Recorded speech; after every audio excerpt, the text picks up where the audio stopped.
kalimat dasar. Selamat menyaksikan. Pengertian kalimat. Kalimat adalah satuan bahasa terkecil yang dapat mengungkapkan pikiran yang utuh. Pikiran yang utuh itu dapat dideskripsikan dalam bentuk lisan atau tulisan. Dalam bentuk lisan, kalimat ditandai dengan alunan titi nada, keras lembutnya suara di sela jeda, dan diakhiri dengan nada selesai. Dalam bentuk tulisan, kalimat dimulai dengan huruf kapital dan diakhiri dengan tanda titik, tanda serak, dan tanda tanya. Menurut Sugono, kalimat dasar adalah kalimat yang berisi informasi pokok dalam struktur inti belum mengalami perubahan. Perubahan itu dapat berupa penambahan unsur seperti penambahan keterangan kalimat ataupun keterangan subjek, predikat, objek, ataupun pelengkap. Unsur kalimat ada 5. Pertama, subjek. Subjek merupakan salah satu fungsi dalam kalimat yang merupakan bagian klausa yang menjadi pokok kalimat. Subjek dapat berupa kata benda atau nomina, kelompok kata benda atau frasa nomina, atau klausa. Subjek dapat dicari dengan menggunakan kata tanya siapa atau apa. Kata tanya siapa digunakan untuk mencari subjek yang berupa orang atau sesuatu yang bernyawa. Sedangkan kata tanya apa digunakan untuk mencari subjek yang bukan berupa orang atau sesuatu yang tidak bernyawa. Contoh subjek. 1. Bandung pernah menjadi lautan api. 2. Gunung Merapi berdekatan letaknya dengan Gunung Merbabu. 2. Predikat. Predikat merupakan salah satu fungsi di dalam kalimat yang merupakan bagian klausa yang menjadi unsur utama di dalam kalimat.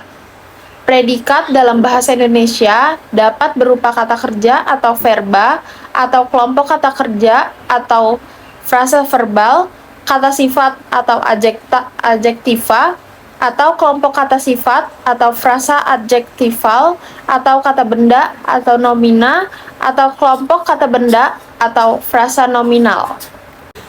Contoh dari predikat. 1. Paniko mengajarkan matematika. 2. Paniko sedang mengajarkan matematika. 3. Objek. Objek merupakan salah satu fungsi di dalam kalimat yang kehadirannya bergantung pada jenis predikatnya.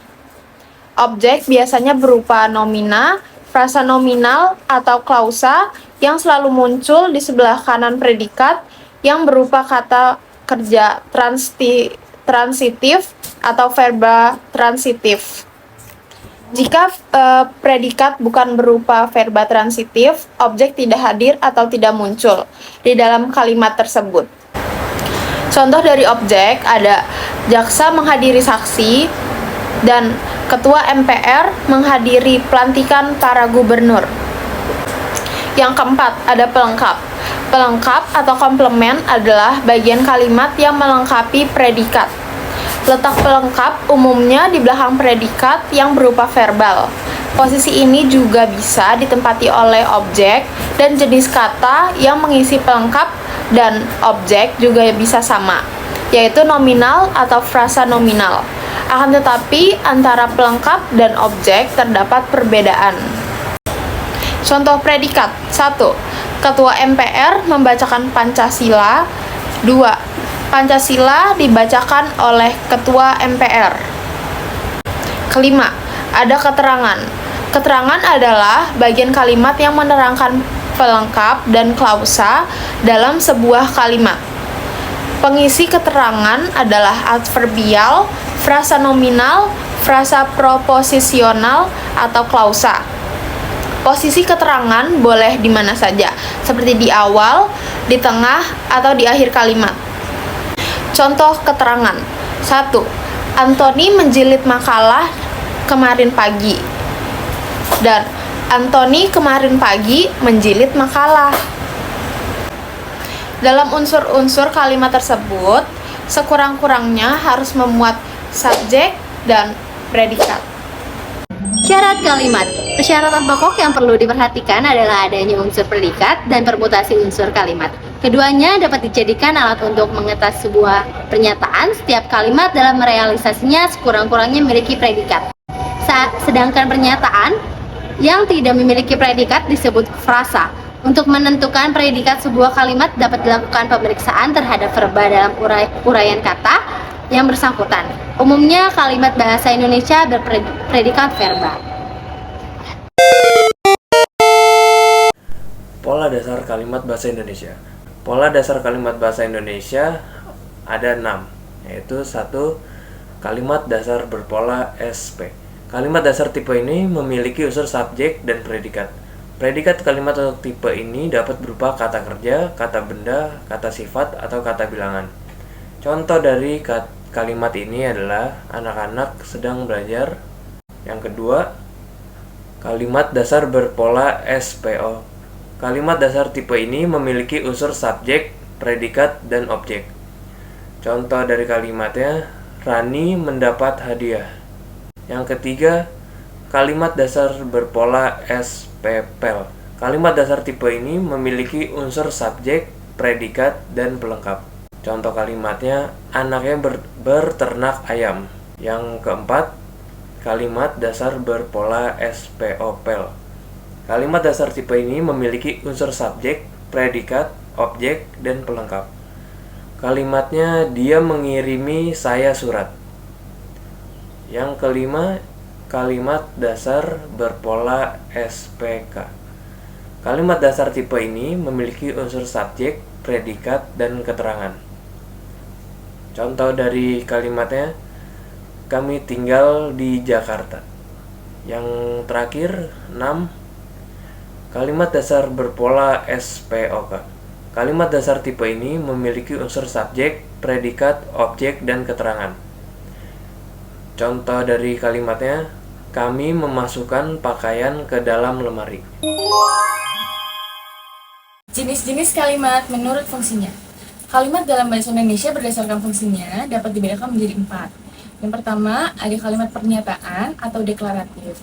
Pada penulisannya, kalimat deklaratif biasanya menggunakan tanda titik. Contohnya, kereta cepat Wush meluncurkan harga baru. Yang kedua, ada kalimat pernyataan atau kalimat interrogatif. Kalimat ini biasanya digunakan untuk memperoleh informasi atau reaksi dari lawan komunikasi. Kalimat interrogatif juga dikenal sebagai kalimat tanya yang dirangkai untuk memperoleh respon berupa jawaban. Contohnya, apa kelebihanmu? Yang ketiga, kalimat perintah dan permintaan atau kalimat imperatif. Kalimat ini digunakan jika pemakaiannya menyuruh atau melarang untuk berbuat sesuatu. Kalimat perintah dan permintaan secara umum dipertegas dengan menyertakan tanda baca, yaitu tanda baca seru. Contohnya, jangan lupa mandi ketika kamu sampai di rumah.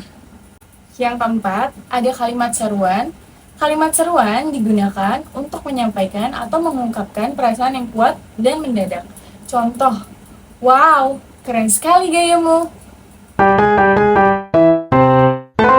Jenis-jenis kalimat menurut klausanya. Menurut jumlah klausa pembentuknya, kalimat dapat dibentuk atas 2 macam, yaitu kalimat tunggal dan kalimat majemuk. Kalimat tunggal. Kalimat tunggal disebut juga dengan kalimat sederhana. Tidak ada kata penghubung atau konjungsi di dalam kalimat tunggal. Kalimat tunggal adalah kalimat yang hanya terdiri dari satu klausa atau satu kerangka. Hal ini berarti di dalam kalimat tunggal hanya terdapat satu predikat di dalamnya. Unsur subjek dan predikat memang selalu wajib hadir di dalam setiap kalimat. Adapun objek dan pelengkap serta keterangan sifatnya tidak wajib hadir di dalam sebuah kalimat. Jika diaplikasikan menjadi kalimat, gimana sih kalimat tunggal itu? Contoh-contoh kalimat tunggal. Contoh kalimat tunggal yang pertama ada Bapak lari dari perampok. Di sini Bapak sebagai subjek, lari sebagai predikat, dan perampok sebagai objek. Contoh kedua, ada Rudi makan bakso di kantin. Di sini Rudi sebagai subjek, makan bakso sebagai predikat, dan di kantin sebagai keterangan tempat. Contoh ketiga ada saya tiba pukul 12 siang. Di sini saya sebagai subjek, tiba sebagai predikat, pukul 12 siang sebagai keterangan waktu. Kalimat majemuk. Kalimat majemuk adalah sebuah kalimat yang terdiri dari dua klausa utama atau lebih dan masing-masing dapat berdiri sendiri sebagai kalimat yang lepas. Kalimat majemuk dibagi menjadi 3. Yang pertama ada kalimat majemuk setara atau kooperatif, yang kedua ada kalimat majemuk bertingkat atau kalimat majemuk superlatif, dan yang ketiga ada kalimat campuran. Kalimat majemuk setara. Kalimat majemuk setara atau biasa dikenal dengan kalimat majemuk kooperatif adalah gabungan klausa-klausa yang memiliki kedudukan yang sama atau setara. Konjungsi di dalamnya dibedakan menurut jenis hubungannya. Yang pertama ada jenis hubungan sebagai penghubung. Kata penghubungnya ada dan, serta, maupun. Jenis hubungan pertentangan, kata penghubungnya ada tetapi, sedangkan, melainkan. Jenis hubungan pemilihan, kata penghubungnya atau. Jenis hubungan perurutan, kata hubungnya lalu, kemudian. Contoh-contoh kalimat majemuk setara. Contoh kalimat majemuk setara yang pertama ada Sarah sedang menggambar dan Burhan makan. Di sini konjungsinya itu ada konjungsi dan. Yang kedua, kakak tidak membeli motor baru melainkan motor bekas. Di sini ada konjungsinya, konjungsi melainkan. Kalimat majemuk bertingkat atau bisa disebut dengan kalimat majemuk subordinatif adalah kalimat tunggal yang bagian-bagiannya diperluas sehingga perluasan itu membentuk satu atau beberapa pola kalimat baru selain pola yang sudah ada.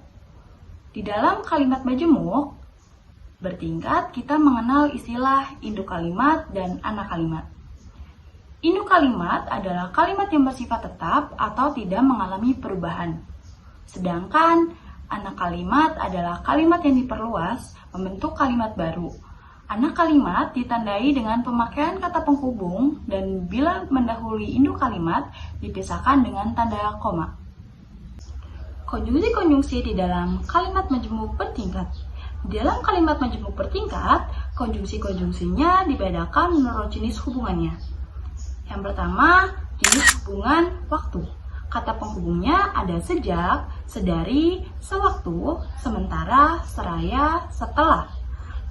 Jenis hubungan syarat. Kata penghubungnya ada jikalau, seandainya, andaikan, asalkan, kalau, apabila, bila mana, manakala. Jenis hubungan tujuan. Kata penghubungnya agar, supaya, untuk, biar. Jenis hubungan konsensif. Ada walaupun, meskipun, sekalipun, biarpun, kendatipun, sesungguh pun. Jenis hubungan pembandingan. Kata penghubungnya seperti, bagaikan, laksanan, sebagaimana, daripada, alih-alih, ibarat. Jenis hubungan penyebaban. Kata penghubungnya ada sebab, karena, oleh karena. Jenis hubungan pengakibatan. Kata penghubungnya ada sehingga, sampai-sampai, maka. Jenis hubungan cara atau alat. Kata penghubungnya dengan, tanpa. Jenis hubungan kemiripan. Kata penghubungnya seolah-olah, akan. Jenis hubungan kenyataan. Kata penghubungnya padahal. Jenis hubungan penjelasan. Kata penghubungnya bahwa. Contoh-contoh kalimat majemuk bertingkat. Yang pertama, Leo pergi ke rumah sakit ketika Julian berkunjung ke rumahnya. Kata konjungsinya ada ketika. Yang kedua, dengan meningkatkan kualitas SDM yang ada di Indonesia, kita berharap Indonesia dapat menjadi negara maju. Konjungsinya ada dengan. Yang ketiga, Arya belajar untuk lebih menjadi orang yang mandiri setelah mendengar saran dari ayahnya bahwa menjadi orang yang mandiri akan membawanya menjadi orang yang sukses. Konjungsinya ada bahwa. Kalimat majemuk campuran. Kalimat majemuk campuran merupakan kalimat yang terdiri atas lebih dari 2 klausa bebas dan 1 klausa yang terikat. Disebut kalimat majemuk campuran karena merupakan campuran kalimat majemuk setara dan kalimat majemuk bertingkat. Di dalam kalimat majemuk campuran, sekurang-kurangnya terdiri dari 3 kalimat unggul. Contoh-contoh kalimat majemuk campuran. Yang pertama, ketika aku terjatuh dari sepeda di halaman, adik sedang bermain di kamarnya, sedangkan ibu memasak di dapur. Yang kedua, Putri ingin membeli kue, tetapi ia sedang sakit gigi karena terlalu banyak mengonsumsi makanan manis. Yang ketiga, Sena pergi ke toko buku sendirian untuk membeli buku, sedangkan Dani tidak bisa menemaninya karena ia sedang sakit. Yang ketiga, jenis kalimat menurut kelengkapan unsurnya. Dipandang dari segi kelengkapan unsurnya, kalimat dibedakan menjadi 2, yaitu kalimat sempurna dan kalimat tak lengkap. Yang pertama, kalimat sempurna. Kalimat sempurna adalah kalimat yang dasarnya terdiri dari sebuah klausa bebas. Oleh karena yang mendasari kalimat sempurna adalah suatu klausa bebas, maka kalimat sempurna ini cukup kalimat tunggal dan kalimat majemuk. Dan yang kedua, kalimat tak sempurna. Kalimat tak sempurna adalah kalimat yang subjek dan predikatnya tidak lengkap, atau dengan kata lain subjek dan predikatnya tidak ada sama sekali. Kalimat tak sempurna ini mencakup kalimat pertanyaan, minor, dan seruan. Sekian penjelasan dari kelompok kami. Terima kasih.